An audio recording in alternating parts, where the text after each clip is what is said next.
Konnichiwa buddies, ipapakita ko lang ngayon ang isang big boulder marker na may dinadalang Korean deposit. Dalawa. So ito siya ngayon. Yan. Nakakanto na to eh. Yan o. Pinadiran pa yan. Entry na yan. Enclosure dito sa item in front. So ang compass direction, code 1. Okay. Nasa norte tayo. North 3 gram. So, tingnan natin ang mga linearity na tinatabas talaga. Yan, enter sign yan. Enter sign. Okay. Yan pa. Ito nakapader na. Nakapader na. So, in front ito ay ang tinatawag natin na puncheon type deposit. Yun, inistakahan na natin. Ayan. 2 feet, then 5 feet ang distansya dito. Ayan. So, yan siya. May guide ka na, hindi ka na mawawala. So, sa kabila naman, sa east-west direction, ito yung mga paboritong marker ng mga Koreano. Lagay natin sa east-west. Ayan, 270 degrees. Yan. Sa baba nito mayroong human organ, female organ marker. Yan siya ba dito. Yan. Ito. Ito siya, 4. Ito siya. Ito yung Korean marker. Yan. Okay.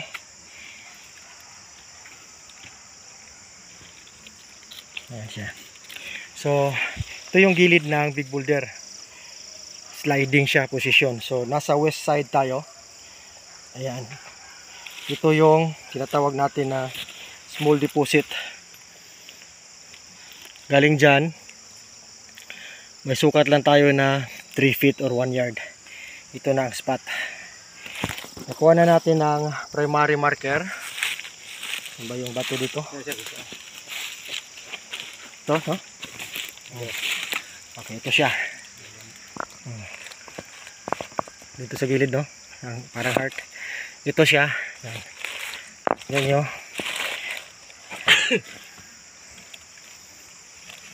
Elemental marker. Din parang salakot type. Parang sombrero. Yan. Dito siya ba? Sintro talaga. Was out na lang to eh. Diyan talaga siya. Positioning na. Ito doon sa may kabila. Okay, so ganito ang estilo ng mga Koreano. May ano ka, may big load ka sa norte, then sa west side naman, dito ang small load nila na may female organ marker. So ito yung tandaan natin palagi buddies, na dapat alam natin, no, ang kahulugan ng mga markings para hindi tayo maliligaw. May pointer pa tayo. Parang susi. Okay, so dyan siya sa target natin. Okay, thank you for watching. And hopefully may konti kayong natutunan sa marker na ito. Yan. Yan siya. So yun ang palatandaan ng mga Korean deposit.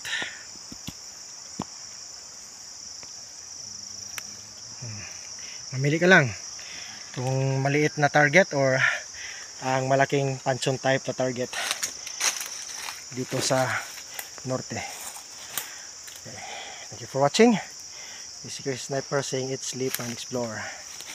Bansay Team Baliti! Bansay! Bansay! Okay, ito yung Team Baliti buddies dito sa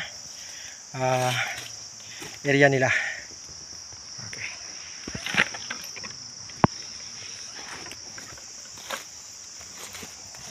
Thank you for watching. Ito yung Salakot Mountain Bodies. Yan, tingnan natin. Kinampuhan to ng mga Hapon dati. Yan. At may project na dito na ano, hydro, thermal. Hydro na to pala ko nila. Ang palabas nila. Shadow Retrieval Team. Yan, oh. Ang ganda, no? Yun ang, basta may Salakot Mountain na kinampuan, may tunnel yan sa ilalim. Okay. So, ito yung terrain niya. Dito tayo sa kabila. Yan. Okay, nandyan ang Baliti. Ayan, oh. Bansay Team Baliti! Bansay! Bansay! Ayan ang Baliti, buddies, oh. Napakalaki. Parang Tower of Paris ang formation yan pag malapitan. Yan. Ito yung terrain dito. Yan ang silangan. Diyan ang waterfalls na tourist spot. Ayan. Okay. So ito yung terrain ng area natin dito. Sa Team Baliti. Ang ganda. Okay. Mga foreigner ang nag-project dia or kuan lang? Pinoy kani? Foreigner? Mga ano daw, mga Chinese. Pati abuitis na na siya. Kasama British. Ayan siya, buddies. So corporation.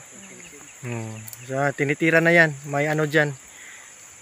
Nagtatanil dyan. May nag-operation. So yun ang Salakot Mountain. For insights lang ha, pinapakita ko lang. Napakaganda. Napakaganda ng terrain. Okay. Okay, ayan. So dapat may mga background din tayo at insight sa mga terrain positioning. So ibig sabihin, pag may Salakot Mountain, may Japanese tunnel sa ilalim. Okay? Then the rising sun dito sa east side. Ayan. At yan ang location ng Baliti. Diyan may waterfalls. Okay. So yan ang setup natin. Okay. Sayonara.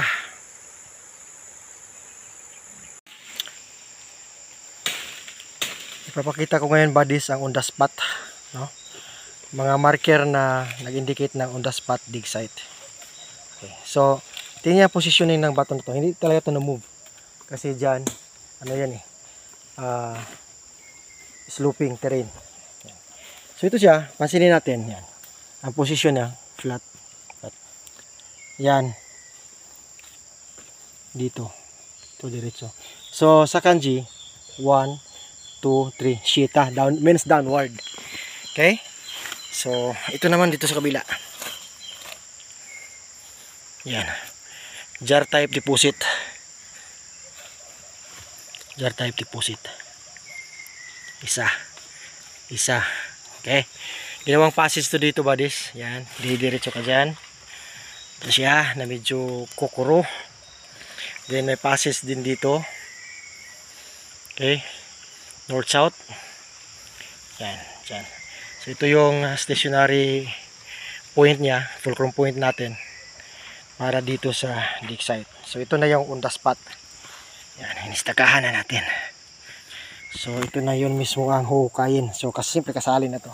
May lock point din to doon, no, sa 315135. At tatama din dito sa passage. So pakita ko lang, no, ang formation ng bato. Nilinis na namin to. Hindi pala talaga to na galaw. Okay, dito to sa Team Baliti. Okay. Thank you. Arigato gozaimasu.